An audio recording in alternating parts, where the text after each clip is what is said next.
허리케인 데스크.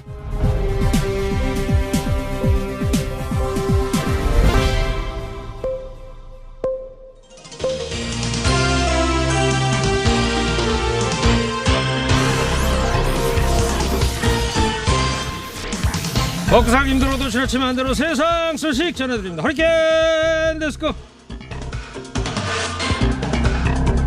첫 번째 소식입니다. 이재용 삼성전자 부회장이 본래 그가 있어야 할 감옥으로 돌아갔습니다. 이 부회장은 86억 원의 회사 돈을 횡령했죠.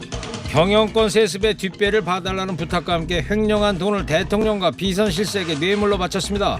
삼성과 이 부회장은 준법 감시를 앞서 감형을 시도했으나 재판부는 준법감시가 제대로 작동할 수 없다고 판단했습니다. 삼성 준법감시 전문심리위원회였던 홍순탁 회계사는 위법 리스크를 유형화하고 점검 항목을 설정하는 등 체계를 확립해야 총수의 위법 행위를 예방할 수 있지만 준비된 것이 없었다고 강조했습니다. 겉으론 글로벌 초인류를 외쳤지만 재판을 통해 확인된 것은 총수 불법은 아무도 막을 수 없는 삼류기업 삼성이라는 민낯이었습니다. 2년 6개월 징역형, 86억 원의 뇌물 횡령에는 미치지 못하는 형량입니다. 그러나 재벌 총수들이 아무리 중한 죄를 지어도 징역 3년에 집행유예 5년, 이 3호 법칙을 깼다는 데 의미가 있죠. 이번 판결은 죄를 지으면 재벌도 구속된다는 걸 보여줬습니다. 우리 사회도 그만큼 더 나아진 거 아닐까 싶습니다. 홍익표 더불어민주당 정책위 의장이 코로나19로 인한 양극화 해소를 위해서 임대료만 줄이고 멈출 것이 아니라 은행권의 이자도 멈추거나 제한해야 한다, 이렇게 밝혔습니다. 한 라디오 인터뷰에서 코로나 상황에서도 가장 큰 이익을 보고 있는 업종은 금융업이다. 은행권도 금리를 낮춰주거나 불가피한 경우에 은행이 이자를 중단시킬 필요가 있다고 말했습니다. 또 임대인 상당수는 은행 부채를 가지고 있다면서 이자 부담이 착한 임대인 운동의 실패 요인 중에 하나라고 분석했습니다. 홍 의장은 금융권의 이익공유제 참여를 촉구하기도 했습니다. 요즘 돈 버는 것은 은행하고 증권사밖에 없다고 하던데요. 임대료도 멈추고 이자도 멈추고 우리 민생 갑봉이가 예전역에 주장했던 내용 아닙니까? 자영업자, 소상공인들에게만 희생을 강요할 게 아니라 어려운 시기일수록 다 같이 조금씩 양보 좀 합시다. 다음 소식입니다. 지난달 22일 배송 중에 쓰러져 현재 의식불명 상태의 한진택배 소속의 택배기사 김진영 씨 핸드폰에는 평소 밤 10시가 넘어 새벽까지 배송을 했던 기록이 고스란히 남아 있었습니다.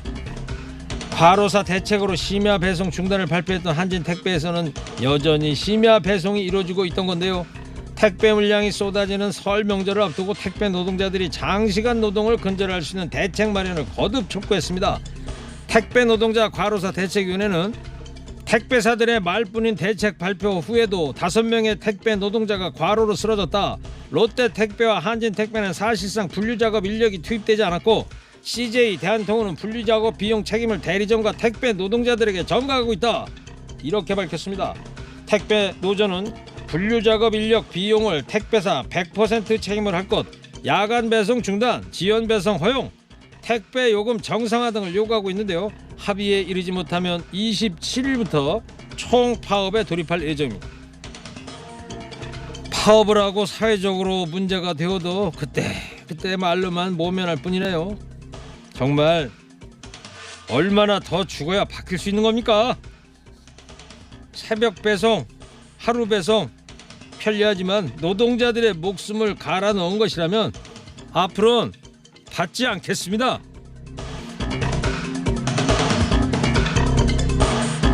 엔지니어링 서비스 업체 A사는 직원 27명이 휴직했다면서 고용유지지원금 3억 8천만 원을 받았습니다. 하지만 이 27명은 A사 사업주가 운영하는 또 다른 사업장에서 버젓이 근무하고 있었습니다.